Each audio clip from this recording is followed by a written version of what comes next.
Welcome to Love of One Healing and Transformation, the podcast where we get real, raw, and maybe a little woo-woo as we explore the pathways back to love, peace, and your true self.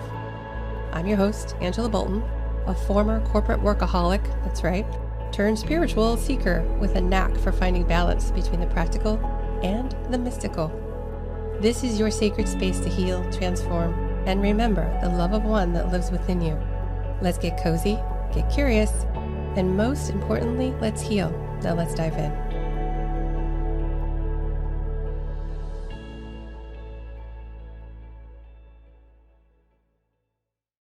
Welcome, everybody, to the Love of One podcast, where we talk about all things different modalities of healing. This episode is pretty dear to my heart. I love astrology.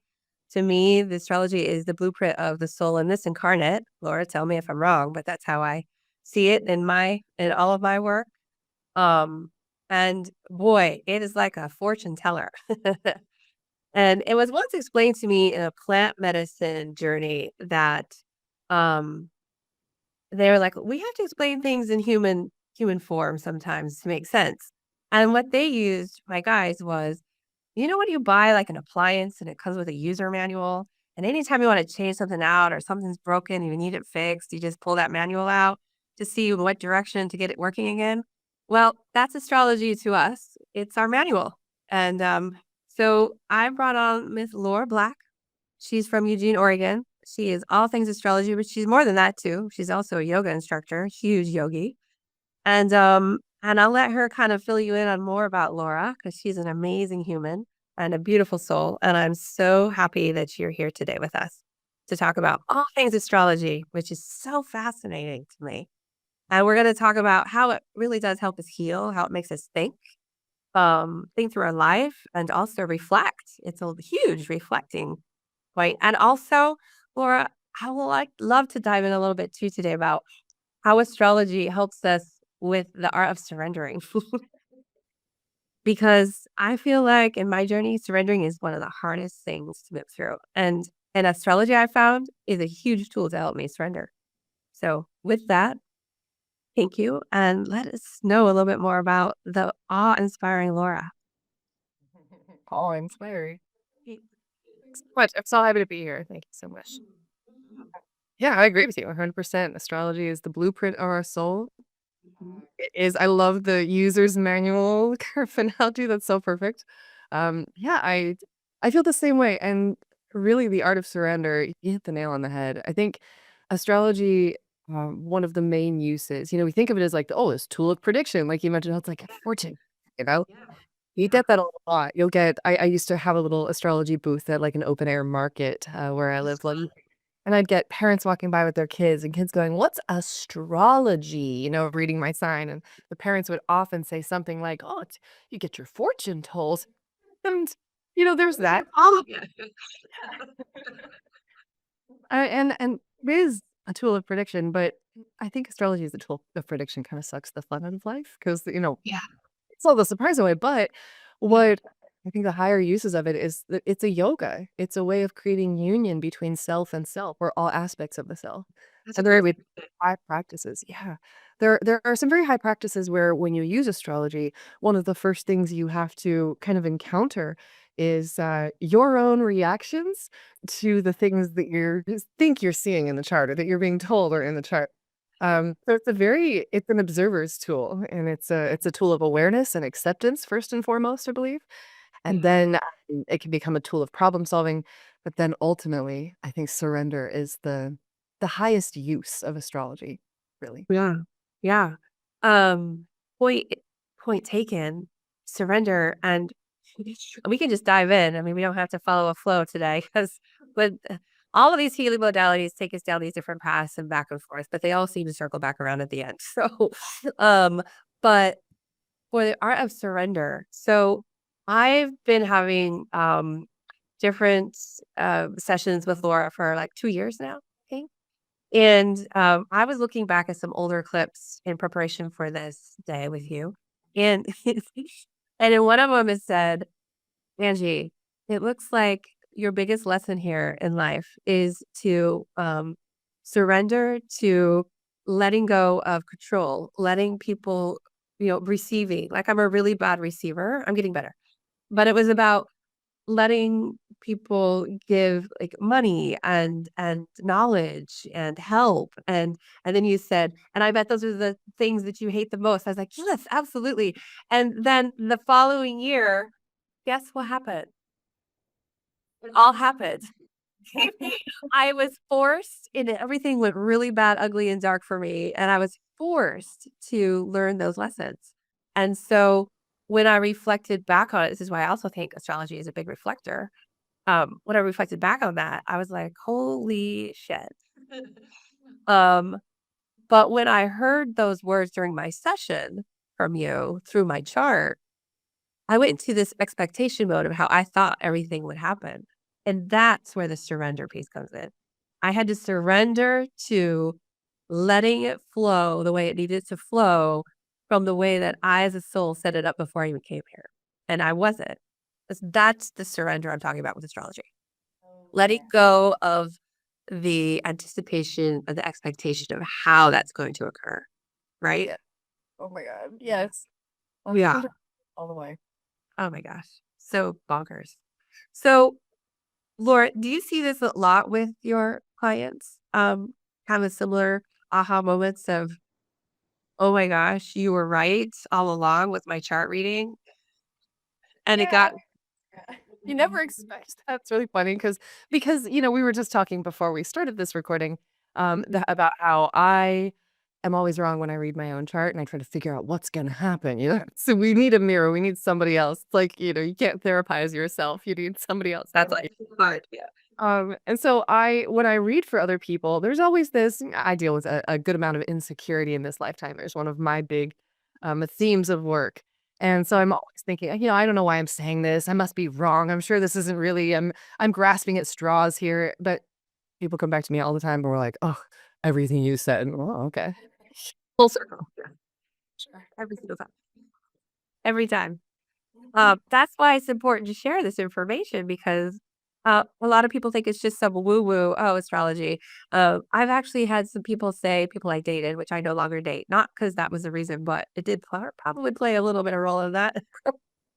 But like, oh, people ask me what sign I am, like that has anything to do with anything and how we're gonna click. And actually it does, but it's much, much more than that. Can you fill us in, especially for those who do feel that way still about the deeper levels of astrology and things that we should really consider when we start thinking deeper than, hey baby, what's your sign? Yeah, and there's a place for "Hey, baby, what's your sign?" Right? And it's Yeah. fun. And no shame to anybody out there who thinks of astrology on that star sign kind of level or poo-poos it or thinks it's, silly or weird. Of course they do.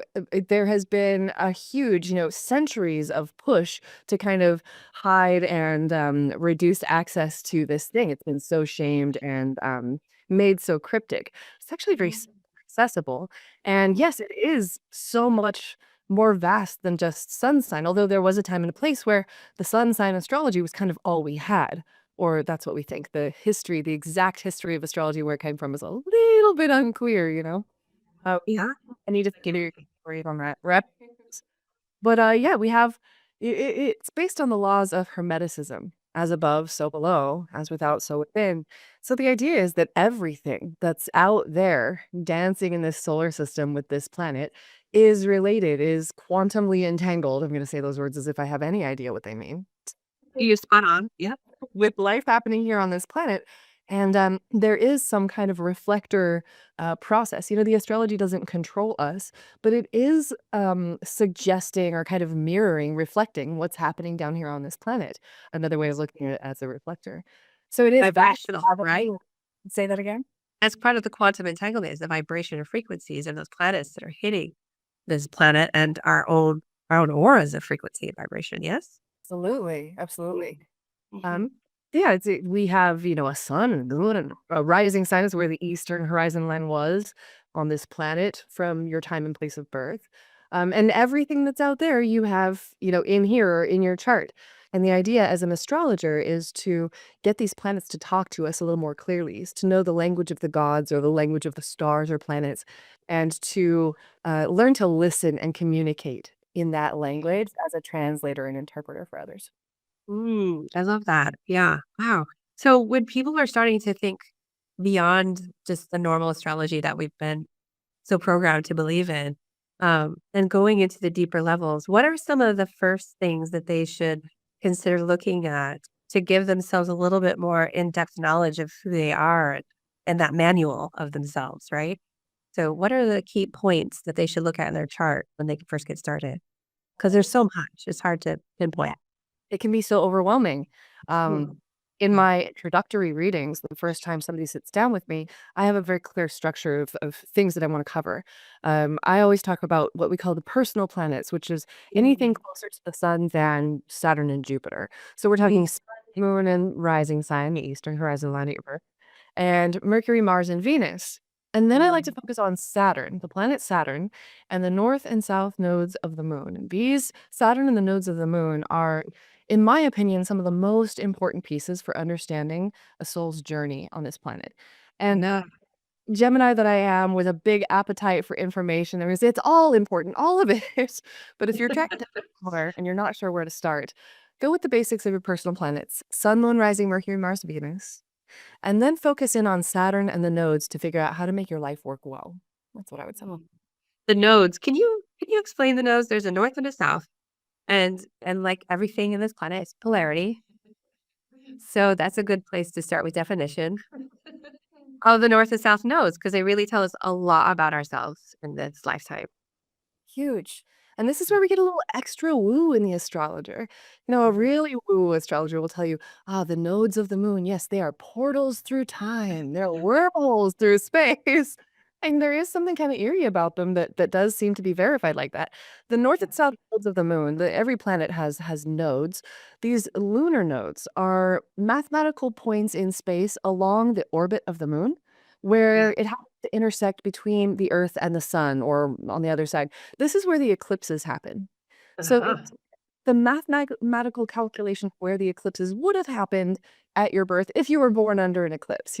It's like those are the places where if the sun and moon were there, that would have been an eclipse. Um, these are portals for your soul through lifetimes. The South Node in particular, the tail of the dragon, Ketu, is said to be a space that holds a strong vibration that was present in many of your recent lifetimes. And you can think that you were steeped in that energy in your childhood because you picked up where you left off, whereas this game seems to go.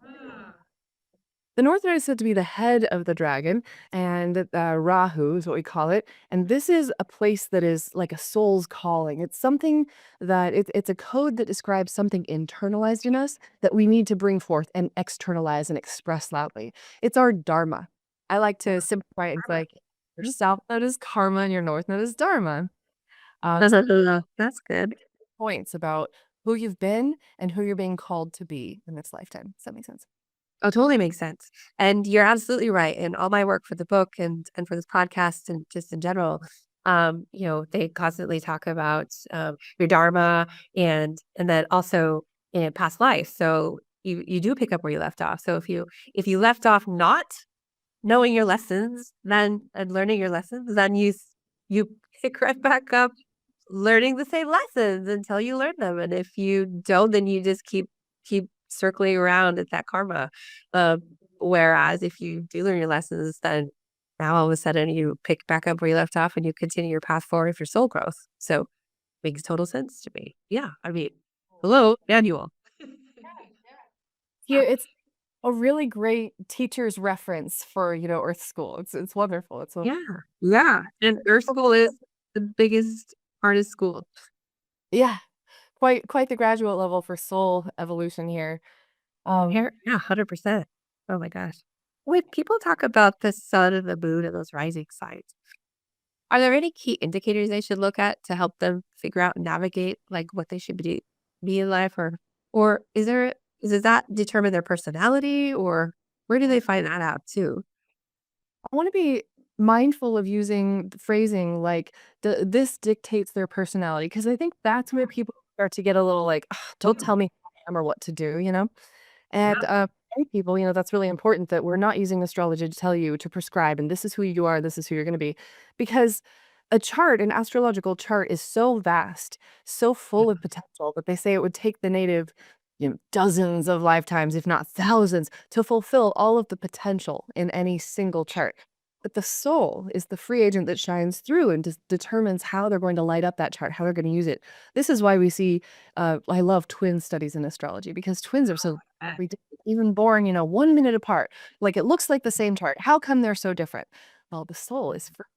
They choose how the soul is its own thing. Yeah. so it's delicate to talk about it like that, but I would say to answer your question more directly, for the sun and the moon, if somebody's just getting started and it's like, what do you need to know? We're looking at the sign that these planets are in. Planets, we call the sun and moon planets in astrology. Oh, no, yeah.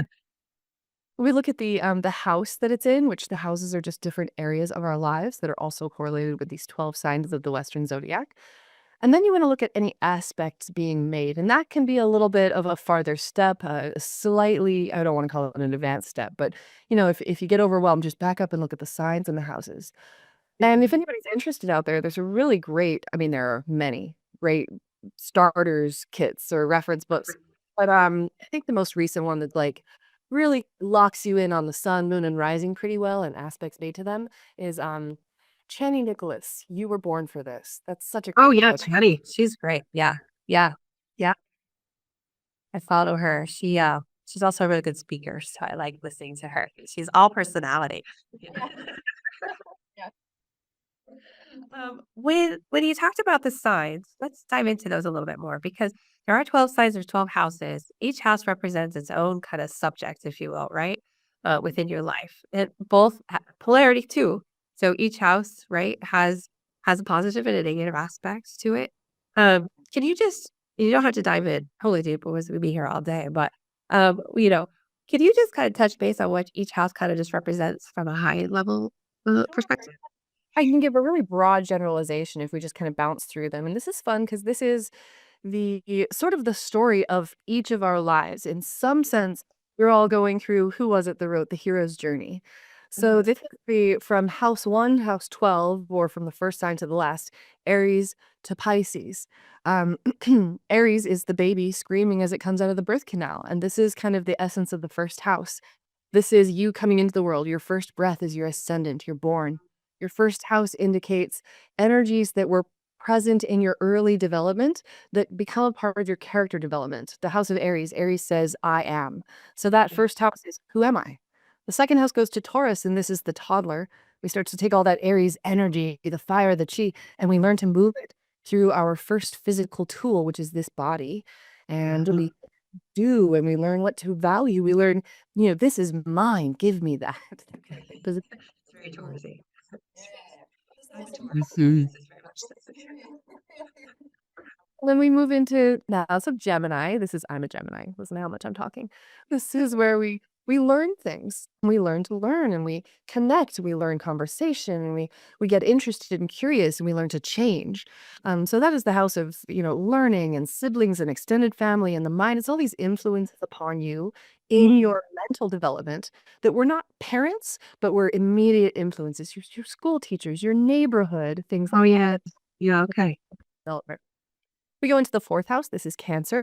That's the archetype of the mother. It's a water sign. We're talking about home and family in the house. So Cancer is said to be the house of the mother in most traditions. This is the place of nurturing and watering. If you look at a chart, a circular chart, the house of Cancer is right at the bottom. It's your roots. And we can look at that multiple ways. It's how you were watered and nurtured by your family. It's also your lineage and heritage.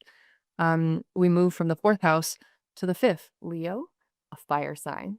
Extreme Love hydros. Yeah. like Very passionate. Yeah, very passionate people.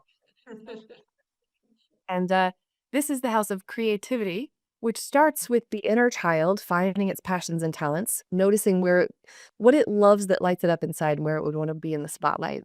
And then that becomes sexual energy. So this is the house of puberty and crushes and dating and romance. And then it becomes the house of self. That's a messy house. uh, and then comes kids, your children house. We move to the sixth, and this is the last house of childhood.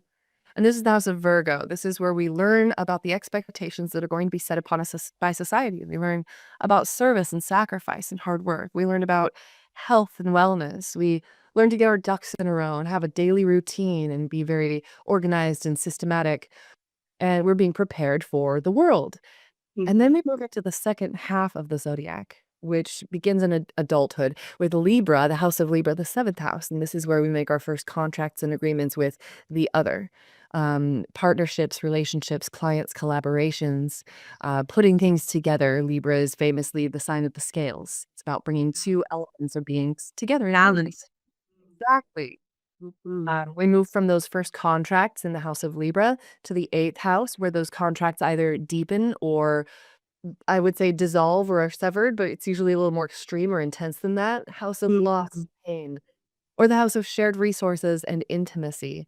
I'm an eighth house sun. This is where I live. This is why I do the deep dark. Let's dive into your resources on the other side of the veil. Let's get occult geeky. Let's get do it.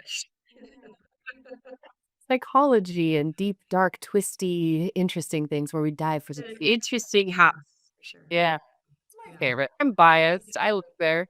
That's We're about to get to my bias house, so it's okay. that's like the grand finale, right? 12th house. So the ninth house, or rounding the corner toward the end here, is the house of Sagittarius. And after the deep dive and going to the darkest places in human experience, that's the eighth house. It's the phoenix rising from the ashes after that death and rebirth of the eighth. And now it's Sagittarius, and it's where we want to rise up and go out and explore the world, explore our philosophy. The house of God. I don't know what God is. Apparently, it's in that house. We used to be. Oh, I love that. So we found our inspiration in that house. We go to college, we travel the world, we tell the truth. We go to court and fight for justice. Ninth house. Then we come around to the 10th house of Capricorn. And this is very much at the top of the chart. This is the result, speaking of polarity, of the way we were watered in our fourth house of Cancer. And this is what we produce in the public eye as a result of kind of our nurturing. The 10th house of Capricorn is about legacy. That would be if I had to pick one Where do you think that sits in the 10th house? Yeah. career goals, public image, and your reputation. Very much what you're building in this world. Legacy is my word for it.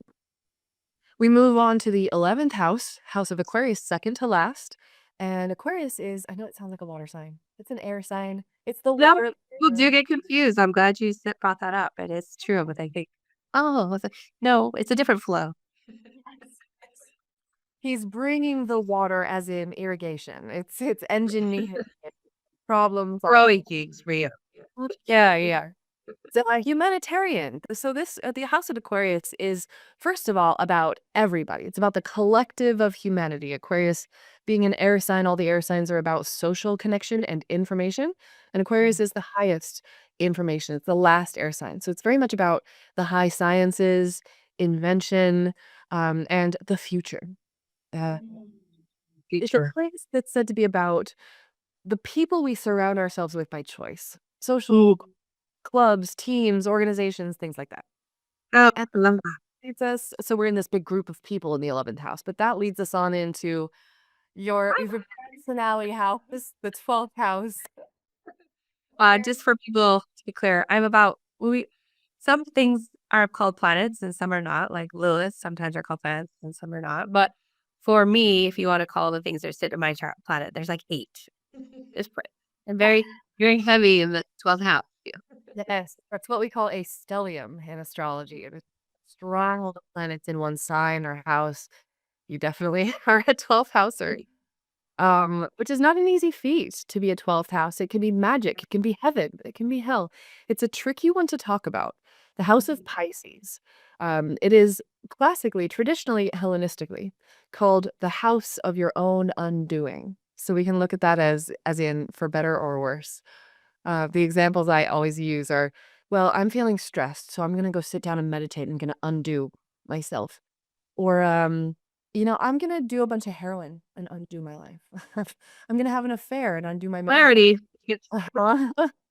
I'm going to go to a monastery and become a monk and undo my ego life. It's the place of isolation away from the rest society. It's a place of aloneness and a place of connecting in beyond the veil to the unseen realm. Pisces rules things like altered states of consciousness. So you find people in the 12th house who, what the right use of the 12th house, what I want to say is that it must either be very spiritual in nature or creative or Mhm. both. And if a person is not using that 12th house, taking time alone to be in connection with, I don't know, whatever's unseen magic in this world, then it turns into hell very quickly. And it can be Uh, the things that take us to prison or that break our lives down, so to speak. yeah, I can speak a little bit on the 12th house because I'm in it. Maybe I'm in it everywhere. I got my sun, my moon, my Jupiter, my Venus, my Chiron, my Mercury. Yeah, or my Black Moon Lilith. And I'll have to tell you, just from my own healing experience, it's hellish. It's a lot to process, it's a lot to move through, and this what sparked this whole podcast idea of modalities because, for those that don't know yet, on other previous episodes, or the history behind Love of One podcast is that each modality that is being highlighted in each episode is something that I've personally done to move through the karma, the undoing of my past life, my ancestors' past lives, my whole soul family's past lives, like all of it. I'm here to undo it, and on a collective level, undoing on a collective level as well. Mostly on the other side of the veil. So Uh-huh. Yeah. so much fun, and I and thank you, Lord, for saying the isolation part because there's a lot of people who have 12th house heaviness in their chart, and many times their friends and family is speaking from personal experience, and those that I know that have 12th houses, is that a lot of them don't understand that when you don't see me or them for a while, it's not personal, it's we need to isolate ourselves to move through it because it is painful, and it's hard work, and it wipes us out, and has us rethinking our whole self, and why we're here. And it also has us reflecting and working really, really hard, going right back to surrendering. Yeah. Yes. That 12th house especially. No wonder that's such a key for you because that is the epitome of and I'm thinking of your North Node in Scorpio, which is also like, "Hey, your dharma is to surrender." Yeah. It's that is a house of dissolving, the 12th house, surrender. I mean, we're all gonna get a big taste of this over the next year. To all So of us. we should segue into the transits portion Let's also. do it. Let's segue in. It's a perfect time to switch into it. So, talk about that. Talk about what's happening, what's about to happen, and what it looks like for you from an astrology perspective. If you're newer to astrology, if you've been listening to astrologers at all in the last, I'd say 5 years, you might be getting the idea that, like, those astrologers, they're always just so dramatic and, fear mongers. They're always saying, "Oh, it's crazy out there." Big woo woos. And it's true. Astrologers lately, I feel like a broken record when I'm just like, "It's a wild one today, guys," or "This season has" Hold on to your pants. But there's a reason for that. It's not always like this. There are definitely cycles and seasons of calm, and we are not in one of those. We are in some of the craziest times in history. I mean, nobody needs an astrologer to tell them that, right? I think turn on their TV or their social media, they could see it for themselves. We're just perhaps confirming. Yeah, this next year, one of the reasons that astrologers getting so worked up about the years 2025 and 2026 is because this is kind of a critical mass moment for humanity.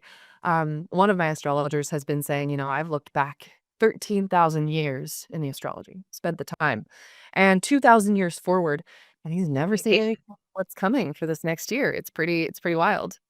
And that is because all of the outer planets that are kind of generational markers, these are the planets that are the markers of the beginnings and ends of eras. Pluto, Neptune, and Uranus, these planets are all, which are the ones that we cannot see with the naked eye. So they have a strange pull on us, this invisible tug and it takes each of these planets like anywhere from a decade to 3 decades to move through a single sign. So they're huge chapter markers. For example, Pluto went into Capricorn in 2008. 2008 was, in the United States, the year the recession beginning and the housing market crash. Right. Capricorn rules the economy and the housing market and literal buildings and structures. So that just ended on November 19th. We've been through that whole journey. And now we're in the age of Pluto and Aquarius, the age of Yeah. AI, the dark side of technology and power to the people and all kinds of interesting things. Yeah. Each of those 3 outer planets going into a new sign is a big deal, and they're all doing it within, like, a year of each other, which is insane, unheard of.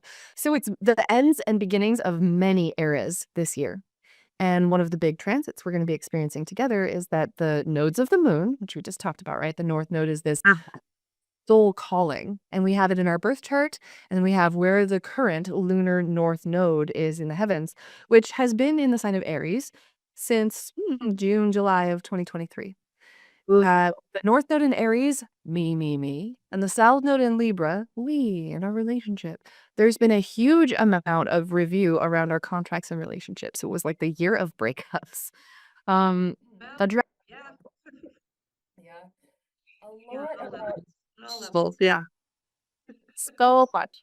Um, Very important over the last year and a half or so to get really in touch with ourselves, to put ourselves first. It was a year of selfishness in the best way, like self-growth, personal alignment, so that the relationships and contracts involved in your life are really aligned with your true self. No more camouflaging, chameleoning, or bending yourself out of shape to people please or modify. I saw that a lot, just in general. Yeah. So, yes, on our Those nodes, it's where the eclipses happen. And so the around, if you pay attention at all to the eclipses, which you can't deny. I don't know anybody, even people who don't believe in astrology, when they get hit with an eclipse, they're like, "What is happening?" powerful energy. Yeah. Eclipses force things to shift and move forward, chapter markers in our lives. And the eclipses are about to shift from the Aries Libra axis, self and other, into Pisces, North Node going into Pisces, and South Node into Virgo.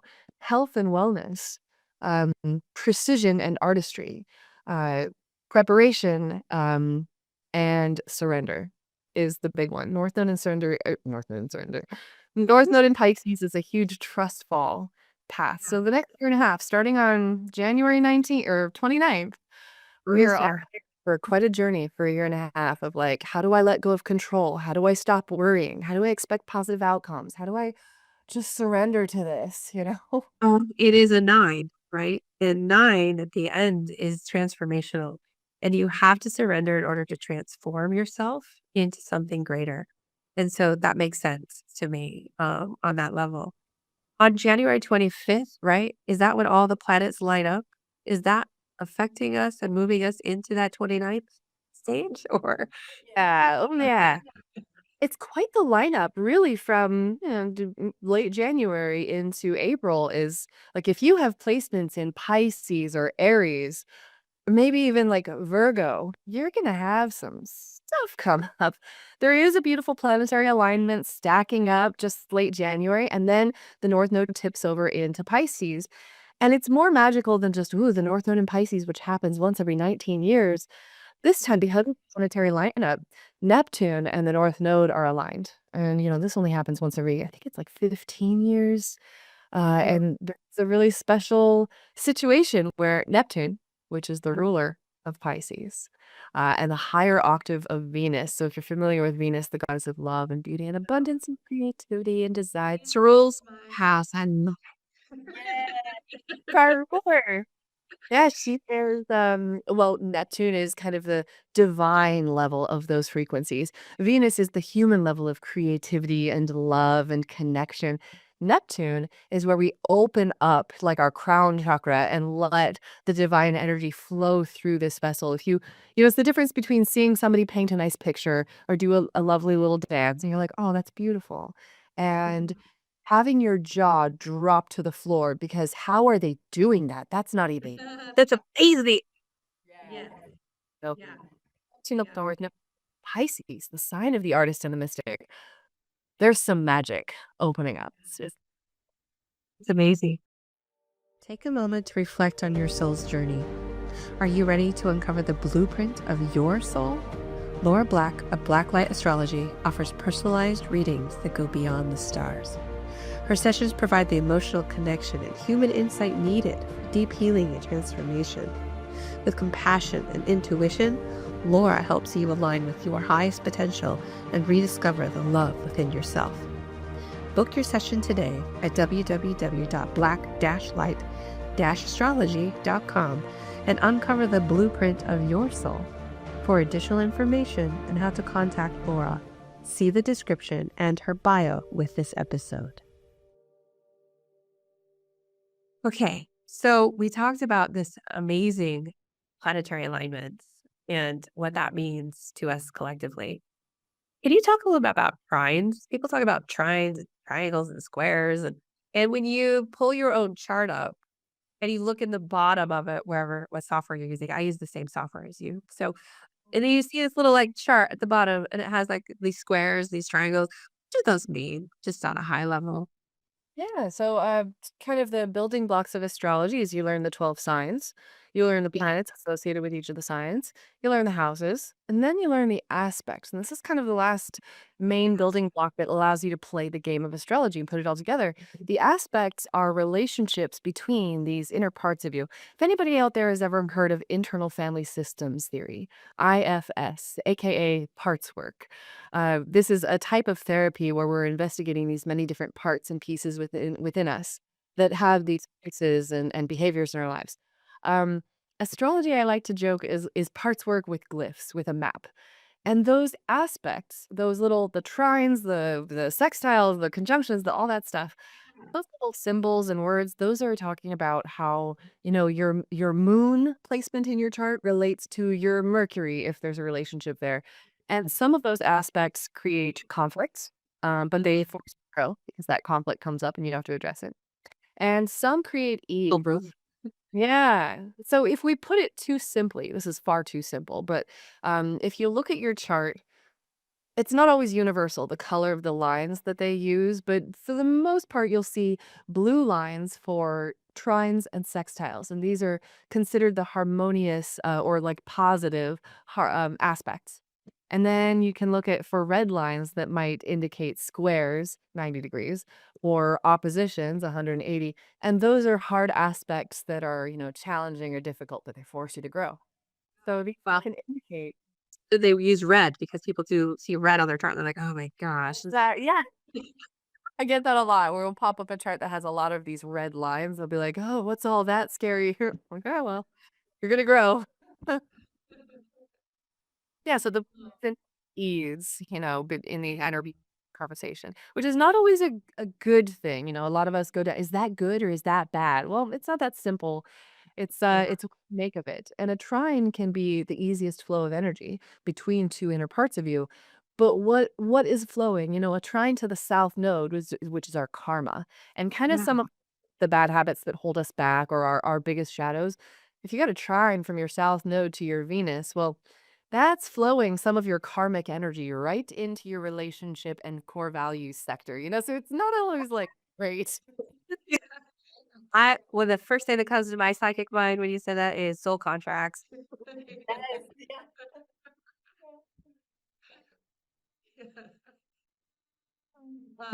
Yeah. So just to point out and spotlight that, yeah, it can go much deeper if you dive into those lines and those trines and those colors on your chart.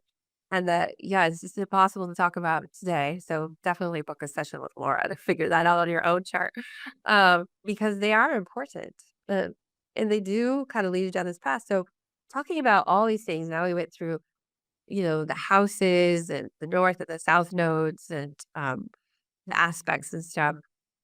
Do you want to cover just a little bit about like the other things that aren't necessarily planets per se from a lot of people?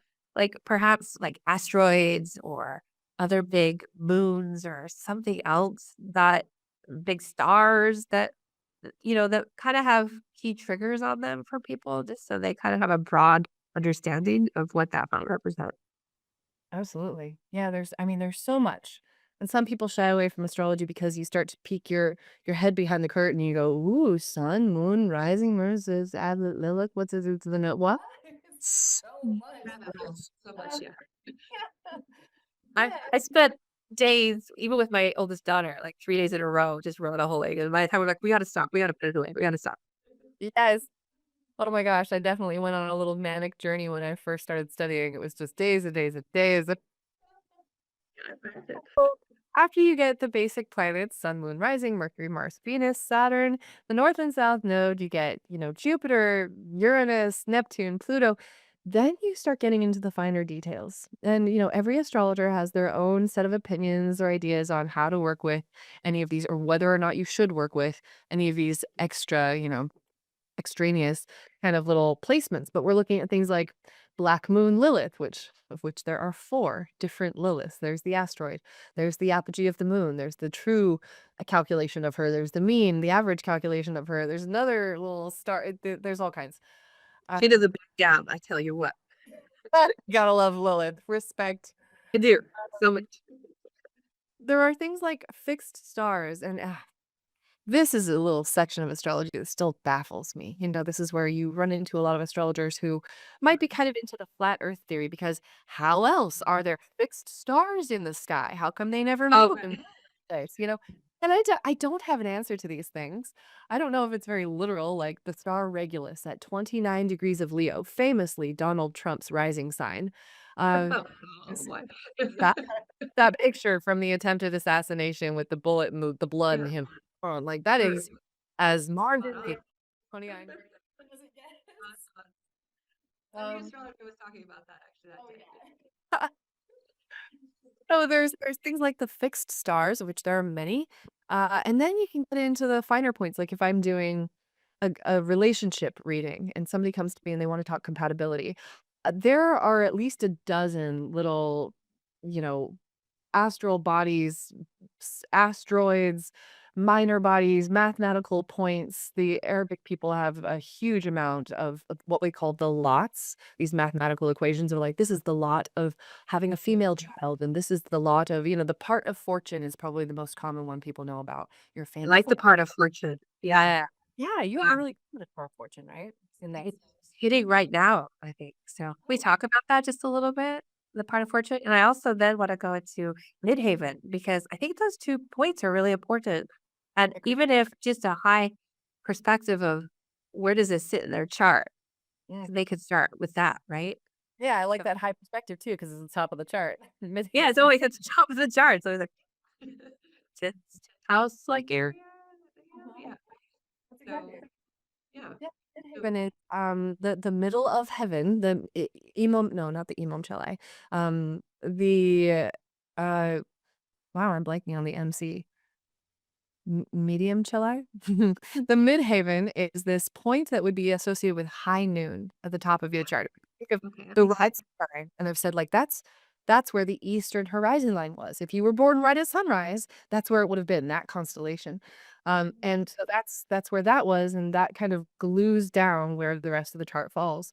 So the midhaven would be, where high noon would have been on that day, or you could think of it as, like, look, in the full light of day, in the public eye, how are you seen in this world? And the midhaven will have a great deal to do with your legacy, your career. It's that 10th house, and it's associated with Saturn, one of the most important planets of all. And what about the part of fortune? Yeah, part of fortune.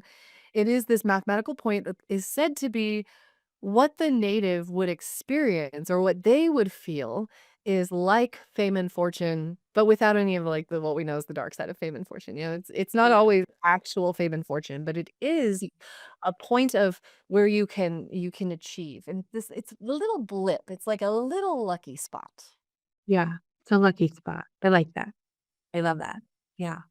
Um, when we talked about midhaven, in career and how they want to be seen, is there any other aspects of their chart that help them reveal what that midhaven is pointing at? I mean, so many, and this is where a professional astrologer comes into play. There are many Perfect. great references, basic level. Like, if you wanted to just look at the midhaven and understand it, a great book for that would be The Astrology of Success by Jan Spiller. Anything by Jan Spiller. She's a genius. But Good to great know. deal about marketing. Yeah, she just pares it down to just that. But as an astrologer, as a professional, if somebody were coming to me, I would be looking at all of their earth houses, the 2nd, the 6th, and the 10th. I'd be looking at the 11th. I'd be looking at the 4th house because of how they were nurtured and what they need in order to produce in the 10th. I would be Mm. looking at the ruler of the 10th house. I'd be looking at Saturn and any aspects to it. There's so many Oh, layers. goodness. Yeah. I say, call Laura. That's what I do. Yeah, that's what I do. In fact, every time I go to a plant medicine ceremony, mine are being so many in my 12th house, mine are like, "Oh." And then I come back as a human and integrate and think that wasn't right. That doesn't make any sense. That's not real. So then I book with Laura and I use her as a fact checker. Like, this sounds funny, but because again, the manual, right? So I even have her go in forward in time, which I don't know that people understand. Sometimes people think what's happening to my life now, not what happened in the past to help me figure it out where I'm at today. What is coming to me in the future, and not just I even had her go all the way to 2050 because, well, on a personal level, I don't care. I feel like that's what I'm leaving this earth, and I wanted to see if there's any markers for that, and there were. It was like, well, that's what I was told from ayahuasca, so that makes sense. So, so I also use it as a fact checker for that. It has been very powerful, and but these are things that you can't just do on your own, or you would. I mean, you can't figure this stuff out on your own, and you can't use AI for that either. And I kind of want to ask you about AI versus a human astrologer because it is coming out with apps, and I've tested it myself, but my point of view is I miss the personal aspect of diving deep into the really knowing how they really work from a personal standpoint. And so for me, the astrologer will never be out of the loop. What's your take on that? Yeah, Mia is 100% because astrology, it is a soulful and it's a tool of perfect. reflection and awareness and, evolution for a conscious soul. AI is a great tool and I've been utilizing it quite a bit and testing it to see like what can this do? Yeah, It falls extremely short and I don't think it will ever be a good replacement for a professional astrology because it lacks I agree. soul. It does not Believe understand. so. Soul and emotions, right? And the whole point of this planet, and everyone will find out eventually what my soul's purpose is from a soul perspective. Um, but emotion drives this planet, and you're not going to get that emotion from AI. And so when we talk about these healing modalities and we're seeking help, we're always seeking from an emotional standpoint. We're not seeking from computer standpoint. We're speaking from emotional because the only way we're going to heal is to tackle these emotions within. And the only way we can do that is to connect on an emotional level with a healer or a guide or an astrologer or any of these things to really help us dive into what we need to release and surrender to, right? To heal ourselves, back to loving ourselves. Really. Exactly. Yeah. On that point, how do you see astrology helping people get back to the love of themselves and loving themselves again? Oh, well, to answer that, I would want to share a little piece of my story if that's okay. Absolutely. Please do. Kind of taps into how I became an astrologer, which I always like to joke. I didn't choose the astrology life. The astrology life chose me. That is That's your feeling. 100% true. Um, so I was raised in a cult, and I'm actually on the verge of coming out with and speak about it pretty soon and start to share my story publicly. Great. And, being raised in cult, I went through some pretty awful abuse as a child from members of that cult, sexual child abuse, and then extreme shame for just natural results of having been abused like that. Sure. Exploring my body, things of that nature. And then just a really toxic load of shame all my life being raised in that cult to the degree where by 5 years old, I blocked out the memories of what had been happening to me as a toddler. And so I grew in a cult that is a breeding ground for narcissism and became quite a toxic, people pleasing, narcissistic nightmare. And, but in my childhood, I was exposed to astrology, and it was the first time I had ever felt seen or understood to any degree. And it was just a sun sign, like, "Oh, you're a Gemini. You're not crazy. You're just crazy." And I was, "Oh." And I'm like, "I get it. somebody knows me when I didn't know myself because when you're raised in a cult, you are trained to be disembodied and just connect. Programmed. Yeah. Absolutely. Yeah. So I developed into a very I had a deeply wounded core and developed into somebody who was extremely separated from myself. But I have in my chart something called a finger of God. Again, Mhm. I don't know what Oh, God that's is. gonna be a just about that. Yeah. Yeah, something is happening here, and this finger of God is pinning me down. It's the only time that I really feel comfortable saying somebody's life is full of absolute fate that they promised would be fulfilled before they were born. They have no choice. You're on a very short, tight leash with the universe.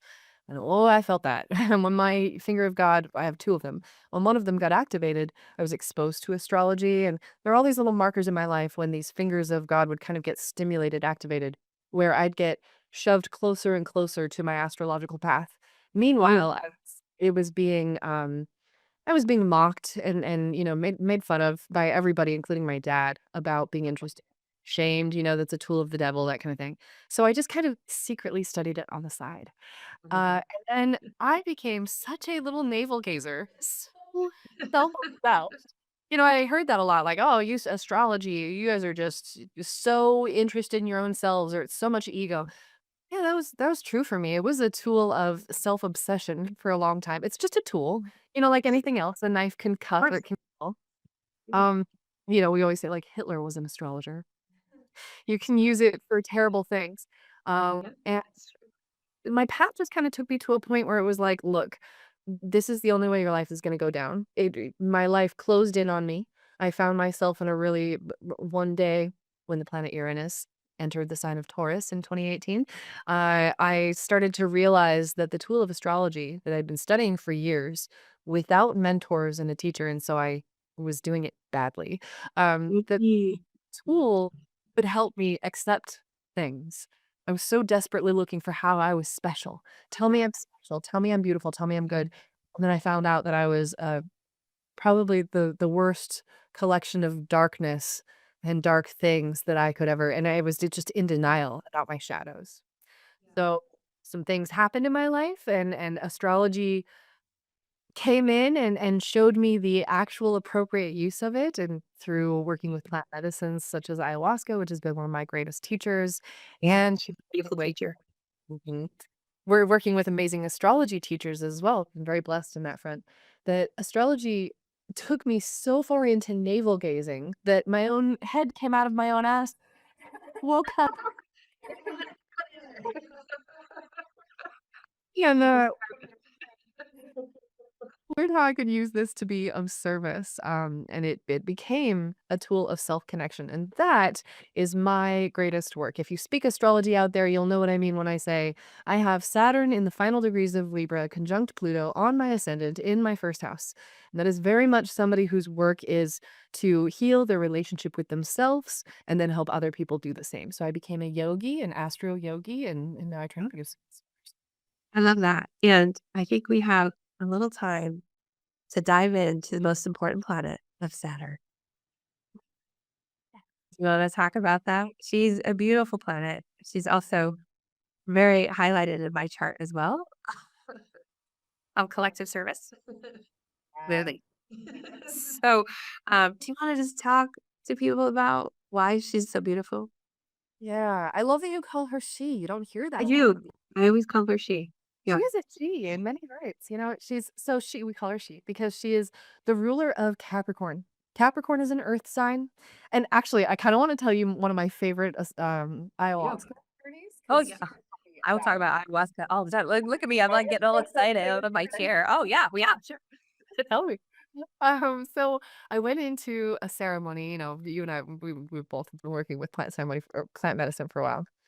And this was journey, I was asking, how I could be of service, and I didn't see myself as an astrologer at this point. I mean, I was obsessed with it, but I didn't see myself as like a professional. I did Oh, that's your yeah, yeah. this years ago, and she said to me, You can go read people's charts. That's how you can be of service." And I was like, "Yeah, but nobody cares. Everybody hates astrology." I was having like friends ditch me and boyfriends Yeah. break up with me to I see, get it. oh, Yeah. astrology. Um, and then we hit a critical mass kind of moment in that ceremony, and I was like, "Yeah, but, like, "How? I don't people hate it, it's dumb." And she goes, "Well, it won't be that way forever." And she took me out into the multiverse. And she showed me that Good every point. planet out there that has conscious beings on it, this is, I was tripping balls, guys. I don't know how true this is, but I hold it with a grain of salt. But I like this idea that every planet out there that has conscious life on it has an astrological system that is a tool of awakening for any conscious beings on that planet. And one of the best things that a native on any planet can do is to find the planet in the solar system dancing with their conscious being planet that rules the most dominant energy on their home planet and bow to that entity. Well, here Mhm. we are on planet Earth, which honestly could almost just as easily be called planet water. But planet Earth, so it said that if you come to this planet with a lot of earth or water in your chart, that life is a little easier. You know what it is to be human, this Taurus in the 12th house. That there is a natural sense of grounding.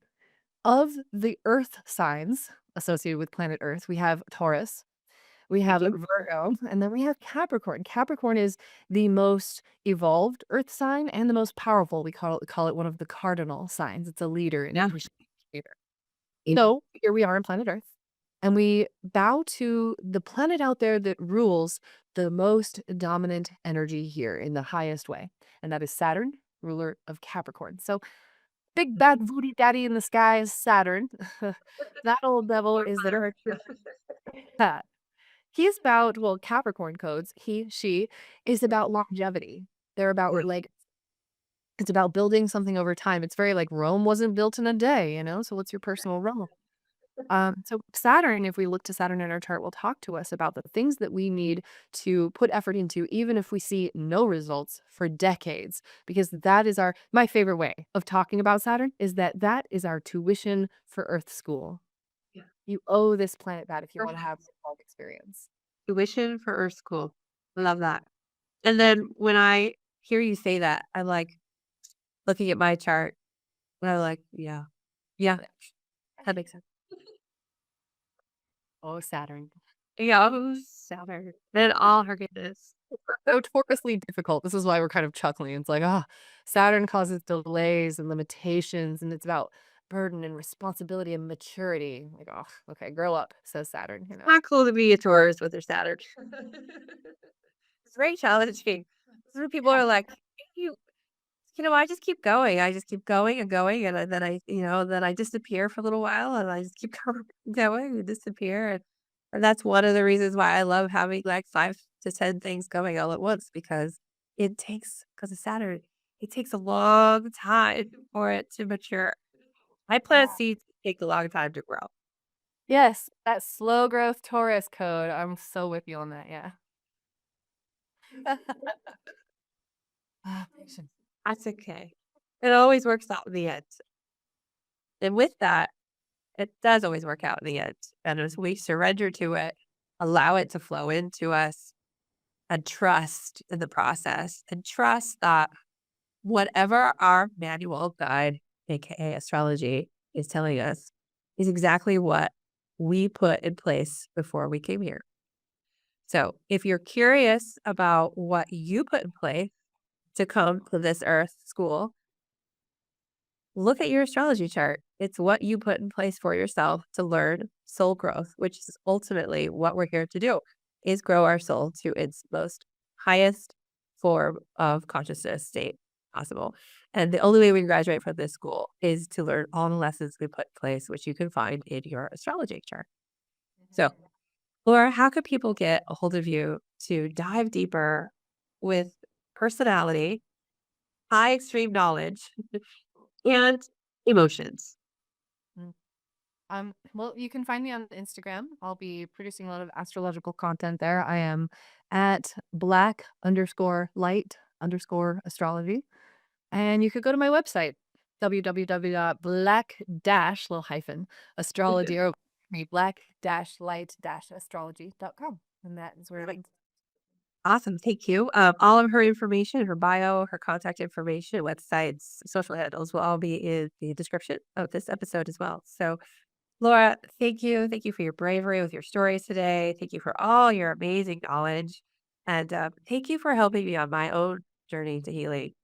because boy, it's been a long one, and I still have a long ways to go. So, I'll be booking a session soon, girl. Thank you so much, and, love and light to you today and every day. Thank you so much. Well, that's a wrap on today's episode of Love of One, Healing and Transformation.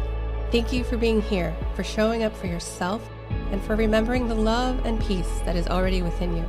If you enjoyed today's conversation, hit that follow button, share it with your soul fam, or leave a review. Seriously, it's like a big spiritual hug. Until next time, remember, the journey to yourself is the journey home. You've got this. I'll see you next week, same time, same vibe.